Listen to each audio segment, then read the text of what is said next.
कच्चा आंबा म्हणलं की तोंडाला पाणी सुटतं. आणि आता हा कच्चे आंबे जे असतात ते फक्त सिजनेबलच, म्हणजे फक्त उन्हाळ्यातच भेटते.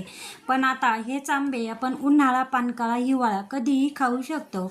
म्हणजेच आज आपण एकदम वेगळा असा चटपटीत तोंडी लावण्यासाठी कच्च्या आंब्याचे सांडगे बनवत आहोत. आता ते कसे बनवायचे, तर आता सगळ्यात आधी 3 असे कच्चे आंबे घेतलेले. आता हे घेताना थोडेसे जास्त आंबटही नाही आणि जास्त असे गोडही नाही ते घेतलेले, आणि मी ते 1 तास पाण्यामध्ये ठेवलेले, म्हणजे त्याला असा थोडासा कडकपणा येतो. आता याचे सालं काढून घ्यायचे. आता सालं काढताना मी काही जास्त जाड असं काढलेलं नाही आहे. आता थोडे थोडे हे सालं काढलेले, जास्त काय मी हे सालं काढलेलं नाही.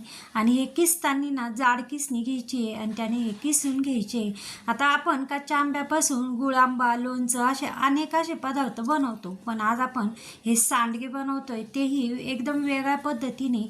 आणि इतके मस्त असे हे किती काही दिवस टिकत्या, कधीही आपल्याला कच्च्या आंब्याचा आनंद घेता येईल असे हे सांडगे, एकदम चविष्ट, तोंडाला चव येईल असे हे सांडगे बनवायचे.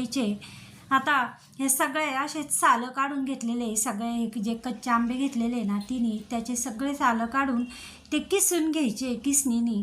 आता किसणी घेताना थोडीशी अशी जाड, म्हणजे असा ते सांडग्यांमध्ये आपला तो दिसला पाहिजेत अशी ही किसणी घ्यायची. आता ही थोडीशी जाडच किसणी. मी आता हे किसणीने सगळे कच्च्या आंब्याचे सालं काढलेले ना ते किसून घेते. किसताना थोडंसं असं दाब देऊन किसला हळूहळू की असा लांब सडक असा किस पडतो या कच्च्या आंब्याचा किंवा बटाट्याचा. फक्त असं थोडंसं आलं आणि असे दाबून असा किसलं की त्याचा लांब असा किस होतो.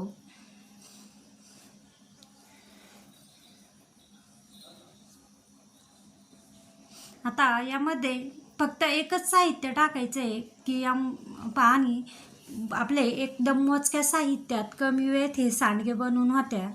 आता हे सगळं किसून झालेलं आहे. आता याच्यामध्ये हा किस सगळा एका ठिकाणी गोळा केलेला आहे मी. आणि आता याच्यात काही मसाले घ्यायचे. आता त्याच्या आधीसाठी सगळ्यात आधी एक वाटण बनवायचं आहे. ते म्हणजे 5 ते 6 मिरच्या घेतल्या आणि लसूण सोलून घेतलेला आहे 1 कांडी.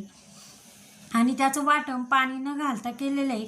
आता नाही घातलं आवडीनुसार, पण लसणाची चव एकदम मस्त अशी लागते, म्हणून मी आता हे वाटण केलं. तो 1 चमचा घातलेलं आहे. आणि आपली काश्मीरी लाल तिखट आहे ते घातलेलं आहे 1 चमचा. जिरापूड घातलेली आहे 1 चमचा. आमचूर पूड घातलेली आहे. चवीनुसार मीठ टाकून घेतलेलं आहे. आता आपल्याला सगळ्यांनाच माहिती आहे की वाळवण बनवताना मीठ थोडंसं कमीच टाकलेलं आहे. आणि आता याच्यामध्ये थोडंसं असं काळं मीठ पण मी टाकलेलं आहे. आता ते म्हणजे अजून एक टाकायचं ते म्हणजे हिंग.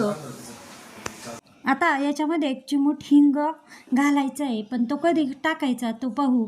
आता सगळ्यात आधी 1 वाटी पोहे घेतलेले आहे. आता आपण किती कच्चे आंबे घेतो त्यानुसार पोहे घेतलेले आहे. आता पोहे मी हलकेसे कमी गॅसमध्ये भाजून घेतलेले आहे. आता पोहे भाजून न घालता फक्त फक्त थोडेसे असे धुतले किंवा चाळून निवडून घेतले तसेही घातले तर चालत्या.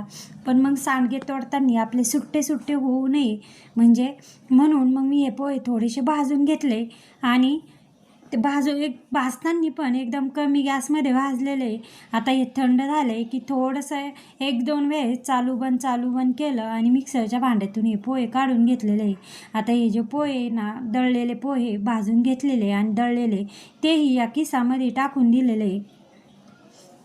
आता व्यवस्थित असं आता थोडंसं किस्सा आपला आधी ओलचट होता थोडासा, पण पोह्यानी ते पाणी जे असतं ते सगळं शोषून घेतलेलं आहे. आणि मग आता थोडंसं वाटलंच आपल्याला, जर सांडगे तोडता आले नाही तर वाटलं तर थोडंसं पाण्याचा शिपका द्यायचा, नाही तर पाणी नाही टाकलं. आता मी या ठिकाणी पाणी टाकलेलंच नाही, कारण पोहेच त्या मापाचे घ्यायचे आहे.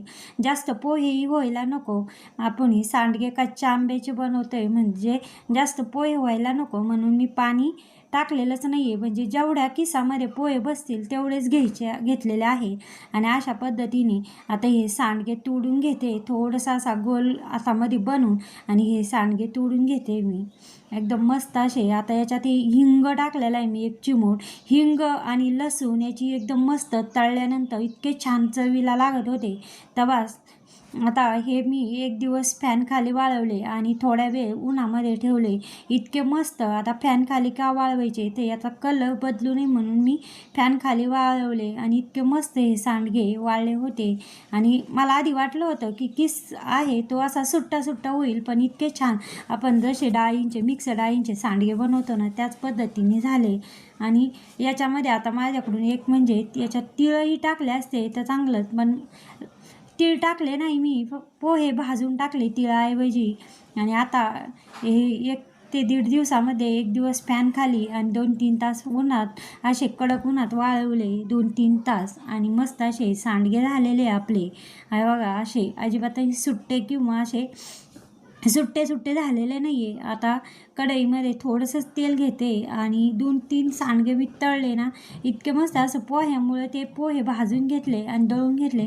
पोह्यामुळं एकदम दुप्पट तिप्पट हे सांडगे जे आहे त्याला फुलले आणि चवीला तर एवढे मस्त की लहान मुलं म्हणजे इतके छान लागले, इतके आवडले की आवडीने खाते. डाळ भातासोबत किंवा एखादी भाजी आवडत नसेल त्यासोबत जर तोंडी लावण्यासाठी एक सांडगे खाल्ले तर इतके मस्त असे चवीला लागतात. एक पोळी नक्कीच वाढव खाल एवढे मस्त असे हे सांडगे. आता जेवढे सांडगे तळायचे आहे तेवढे तळून घेते आता पुन्हा. आणि आता हे सांडगे तळताना तेलाचा ताव जो आहे ना तो कमीच ठेवायचा आहे. तर त्याच्यामुळे पोहे आणि कच्चा आंबा जो असतो तो लगेच जळायला जातो, म्हणून तेलाचा ताव कमीच ठेवलेला आहे. आधीचे जे सांडगे तळले ना ते थोडेसे असे काळपट झाले आणि कारण त्याला तेलाचा ताव जास्त होता, मग पुन्हा तळले. इतके मस्त असे चवीला सांडगे लागत होते कच्च्या आंब्याचे. कुठंही बघितले नसेल असे कच्च्या आंब्याचे सांडगे, एकदा नक्कीच बनवून बघा. बघा इतके असे फुललेले आहे.